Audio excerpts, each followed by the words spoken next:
semuanya, perkenalkan kami dari kelompok 9. Pada kesempatan hari ini kita akan menjelaskan tentang kebijakan sumber energi yang terbarukan. Dari kelompok 9 menggunakan yang pertama ada Ahmad, Hafid, dan Hanif. Yang kedua ada Yafira Tias Naftali Azhara. Yang ketiga ada saya, Glenn Bahtiar. Yang keempat ada Amanda Surya Cahyadi. Yang kelima ada William Irwan Atmaja. Selamat menyaksikan teman-teman semuanya.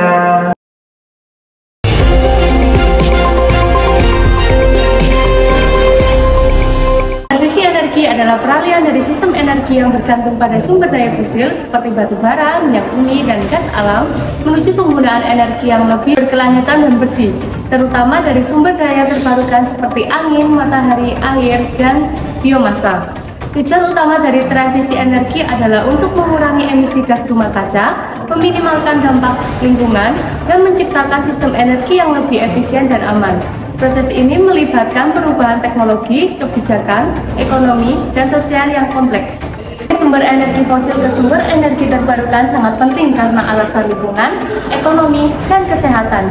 Berikut penjelasan untuk masing-masing alasan tersebut. Yang pertama yaitu alasan mengenai lingkungan. Yang pertama ada pengurangan emisi gas rumah kaca. Sumber energi fosil seperti batu bara, minyak bumi, dan gas alam menghasilkan emisi gas rumah kaca, terutama karbon dioksida atau CO2 yang berkontribusi signifikan terhadap perubahan iklim. Energi terbarukan seperti tenaga surya dan angin menghasilkan sedikit atau tidak ada emisi selama produksi energi. Yang kedua yaitu mengurangi polusi udara. Pembakaran bahan bakar fosil melepaskan polutan seperti sulfur dioksida atau SO2, nitrogen oksida NOx, dan partikel halus PM2.5 yang mencemari udara. Energi terbarukan menghasilkan jauh lebih sedikit polusi udara. Yang ketiga yaitu pelestarian sumber daya alam. Penggunaan energi terbarukan mengurangi kebutuhan untuk menambah dan mengeksploitasi sumber daya alam yang seringkali merusak lingkungan dan ekosistem. Kedua yaitu alasan ekonomi. Yang pertama, keberlanjutan ekonomi. Energi terbarukan berasal dari sumber yang tidak akan habis seperti matahari dan angin. Ini memastikan pasokan energi yang berkelanjutan dan stabil di masa depan, mengurangi ketergantungan pada impor energi fosil. Yang kedua yaitu menciptakan lapangan pekerjaan. Industri energi terbarukan menciptakan banyak lapangan kerja dalam penelitian, pengembangan, produksi, instalasi, dan pemeliharaan teknologi energi terbarukan. Ini membantu mendorong pertumbuhan ekonomi. Yang ketiga yaitu penghematan biaya jangka panjang. Meskipun investasi awal untuk teknologi energi terbarukan bisa tinggi, biaya operasional dan pemeliharaan biasanya lebih rendah dibandingkan dengan energi fosil. Selain itu, biaya energi terbarukan telah menurun secara signifikan dalam beberapa tahun terakhir, menjadikan lebih kompetitif dan secara ekonomi. Kemudian alasan yang ketiga yaitu alasan kesehatan. Yang pertama, pengurangan penyakit pernafasan. Polusi udara dari pembakaran bahan bakar fosil dapat menyebabkan berbagai penyakit pernafasan seperti asma, bronkitis, dan penyakit paru-paru kronis. Beralih ke energi terbarukan dapat mengurangi prevalensi penyakit-penyakit ini. Yang kedua yaitu peningkatan kualitas hidup. Udara yang lebih bersih dan lingkungannya lebih sehat akibat berkurangnya polusi memiliki dampak positif langsung pada kualitas hidup masyarakat, termasuk mengurangi biaya perawatan kesehatan. Yang ketiga yaitu pengurangan dampak perubahan iklim. Perubahan iklim memiliki dampak kesehatan yang luas, termasuk peningkatan frekuensi dan intensitas gelombang panas, bencana alam, dan penyebaran penyakit.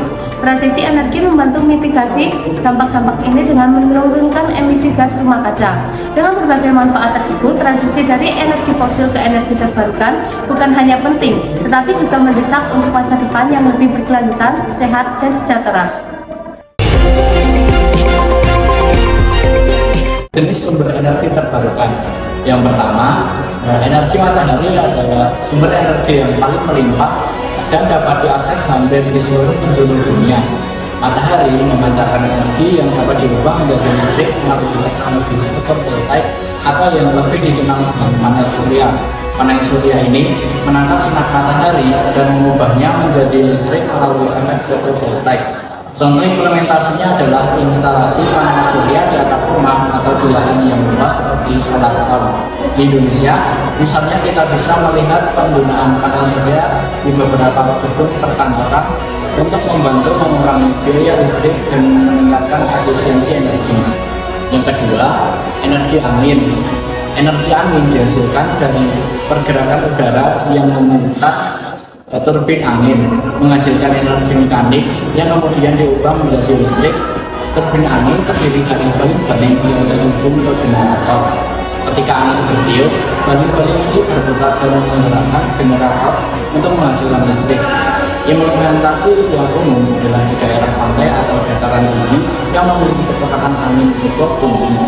Contohnya, yaitu bisa kita lihat di pembangkit listrik tenaga bayi atau tenaga listrik di Sidrap, Sulawesi Selatan yang mampu menghasilkan energi listrik untuk memenuhi kebutuhan rumah tangga di sekitarnya. Yang ketiga, energi air.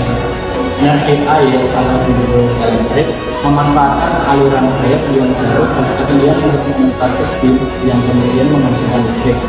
Pembangkit listrik tenaga air atau PLTA adalah implementasi dari energi ini. Air dari bendungan yang mengalir dengan cepat akan memutar turbin dan energi mekanik turbin tersebut diubah menjadi listrik oleh generator. PLTA terbesar di Indonesia adalah PLTA Citara di Jawa Barat yang tidak hanya menyediakan listrik untuk jutaan rumah tangga, tetapi juga mendukung pengendalian banjir dan irigasi. Yang keempat adalah energi geotermal. Energi geotermal berasal dari panas yang ada di dalam bumi. Panas ini dapat digunakan untuk menghasilkan listrik atau untuk keperluan pemanasan langsung. Di Indonesia yang merupakan salah satu negara dengan potensi geotermal terbesar di dunia, contoh implementasi energi geotermal biasanya dilihat pada pembangkit listrik tenaga panas bumi atau PLTP di daerah di Kamojang dan Dieng yang memanfaatkan panas bumi untuk menghasilkan listrik yang stabil dan ramah lingkungan. Sumber energi terbarukan seperti energi surya, angin, dan biomasa memiliki banyak manfaat yang penting. Yang pertama adalah mengurangi emisi gas rumah kaca. Energi terbarukan menghasilkan emisi gas rumah kaca yang jauh lebih sedikit dibandingkan dengan bahan bakar fosil seperti batu bara dan minyak bumi. Dengan mengurangi penggunaan bahan bakar fosil, sumber energi terbarukan membantu menurunkan konsentrasi karbon dioksida dan gas lainnya di atmosfer yang berkontribusi pada perubahan iklim. Misalnya, penggunaan energi surya dan angin hampir tidak menghasilkan emisi karbon selama operasi yang sangat penting untuk menjaga keseimbangan ekosistem dan iklim global. Dan yang kedua adalah mengurangi ketergantungan pada bahan bakar fosil. Ketergantungan pada bahan bakar fosil membuat banyak negara rentan terhadap fluktuasi harga dan pasokan energi global. Sumber energi terbarukan memberikan alternatif yang stabil dan berkelanjutan, memungkinkan negara-negara untuk mengurangi ketergantungan pada impor bahan bakar fosil. Dengan diversitas sumber energi, ketahanan energi nasional dapat ditingkatkan sehingga mengurangi risiko kestabilan ekonomi dan politik yang terkait dengan pasar energi global. Yang ketiga adalah menciptakan lapangan kerja baru di sektor energi terbaru. Industri energi terbarukan menciptakan berbagai peluang pekerjaan di berbagai sektor, mulai dari penelitian dan pengembangan hingga instalasi dan pemeliharaan. Pembangunan infrastruktur energi terbarukan seperti pembangkit listrik, tenaga surya, dan angin memberikan tenaga kerja yang signifikan yang dapat memberikan dampak positif bagi energi lokal dan nasional. Selain itu, sektor ini juga menawarkan kesempatan bagi pengembangan keterampilan baru yang dapat meningkatkan daya saing tenaga kerja. Dan keempat adalah peningkatan kesehatan masyarakat. Penggunaan energi terbarukan dapat mengurangi polusi udara dan dihasilkan oleh pembakaran bahan bakar fosil. Polusi udara merupakan penyebab utama berbagai masalah kesehatan seperti penyakit pernapasan, jantung, dan kanker. Dengan beralih ke sumber energi yang bersih, kualitas udara akan meningkat yang pada gilirannya akan mengurangi beban penyakit dan meningkatkan kesejahteraan masyarakat. Selain itu, penggunaan energi terbarukan juga mengurangi polusi air dan tanah yang turut berkontribusi pada kesehatan lingkungan secara keseluruhan. Tantangan dan solusi transisi sumber energi merupakan topik yang sangat relevan dalam konteks keberlanjutan dan perlindungan lingkungan. Berikut adalah beberapa tantangan utama yang dihadapi dalam transisi sumber energi serta solusi yang dapat diimplementasikan. Tantangan transisi sumber energi yang pertama ada pada ketergantungan pada bahan bakar fosil. Penggunaan bahan bakar fosil seperti minyak, gas, dan batu bara masih mendominasi sektor energi yang menyebabkan emisi gas rumah kaca dan degradasi lingkungan. Tantangan yang kedua, infrastruktur tak memadai. Dibutuhkan infrastruktur yang memadai untuk mendukung energi terbarukan seperti pembangkit listrik tenaga surya dan angin. Namun, infrastruktur ini seringkali belum tersedia secara luas. Tantangan yang ketiga, harga dan ketersediaan teknologi. Teknologi energi terbarukan seperti panel surya dan turbin angin masih memiliki biaya produksi yang tinggi dan belum sepenuhnya terjangkau oleh semua kalangan. Tantangan yang keempat ada pada kebijakan energi yang tidak mendukung, di mana kurangnya dukungan dari pemerintah dalam bentuk kebijakan energi yang ramah lingkungan dapat menjadi penghambat dalam transisi ke sumber energi terbarukan. Selanjutnya ada solusi transisi sumber energi. Yang pertama, investasi dalam energi terbarukan. Meningkatkan investasi dalam teknologi energi terbarukan seperti tenaga surya, tenaga angin, hidro, dan biomasa untuk mengurangi ketergantungan pada bahan bakar fosil. Yang kedua, peningkatan efisiensi energi. Mengurangi konsumsi energi yang tidak efisien melalui praktik hemat energi di rumah tangga, industri, dan juga transportasi. Selanjutnya, solusi yang ketiga, pengembangan infrastruktur energi terbarukan. Membangun infrastruktur yang mendukung energi terbarukan seperti jaringan listrik yang dapat mengintegrasikan sumber energi terbarukan secara efisien. Selanjutnya, solusi yang keempat, kebijakan pro-renewable energy. Mendorong penerapan kebijakan yang mendukung energi terbarukan seperti insentif pajak, subsidi, dan regulasi yang mengarah pada pengurangan emisi karbon. Selanjutnya, solusi yang kelima, penelitian dan juga pengembangan. Mendorong penelitian dan pengembangan teknologi energi terbarukan untuk mengurangi biaya produksi dan meningkatkan efisiensi. Melalui langkah-langkah ini diharapkan transisi sumber energi dari bahan bakar fosil menuju energi terbarukan dapat tercapai dengan sukses, memberikan manfaat jangka panjang bagi lingkungan dan keberlanjutan global.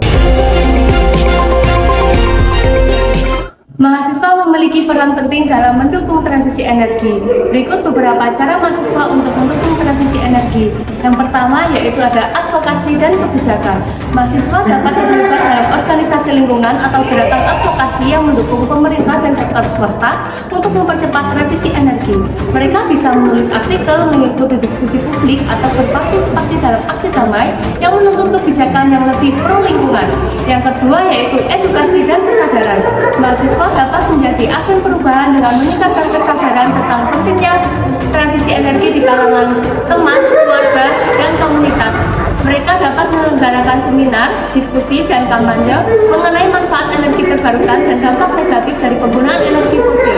Yang ketiga, yaitu praktik ramah lingkungan. Mahasiswa dapat mempraktikkan gaya hidup yang lebih ramah lingkungan seperti menggunakan transportasi umum, mengurangi penggunaan plastik, dan menghemat energi di rumah atau kampus. Contoh-contoh ini dapat menginspirasi orang lain untuk melakukan hal yang sama. Yang keempat, yaitu kolaborasi dan jaringan. Mahasiswa dapat membangun jaringan dengan sesama mahasiswa, akademis, dan profesional di bidang energi terbarukan melalui konferensi, workshop, dan komunitas online. Ini dapat memperkuat kolaborasi dan pertukaran ide yang bermanfaat bagi transisi energi. Dengan berpartisipasi dalam aktivitas ini, mahasiswa dapat memainkan peran yang signifikan dalam mempercepat transisi energi menuju masa depan yang lebih berkelanjutan. Transisi energi sendiri sebagai bentuk peralihan dari sistem energi yang bergantung pada sumber daya fosil menuju penggunaan energi yang lebih berkelanjutan serta baik, terutama di sumber daya terbarukan. Transisi energi penting untuk diberlanjutkan ialah transisi energi memungkinkan penggunaan energi terbarukan yang lebih ramah lingkungan dan mengurangi emisi gas rumah kaca serta meminimalkan dampak lingkungan dengan menciptakan sistem energi yang jauh lebih efisien dan aman.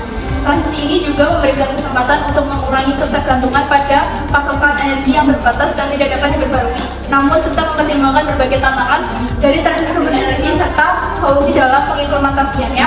Dengan berbagai hal tersebut, diharapkan transisi sumber energi dari bahan bakar fosil menuju energi terbarukan dapat dicapai untuk mendesak masa depan yang akan datang dan menghasilkan hasil yang baik pula serta dapat memberikan manfaat jangka panjang bagi lingkungan serta keberlanjutan global.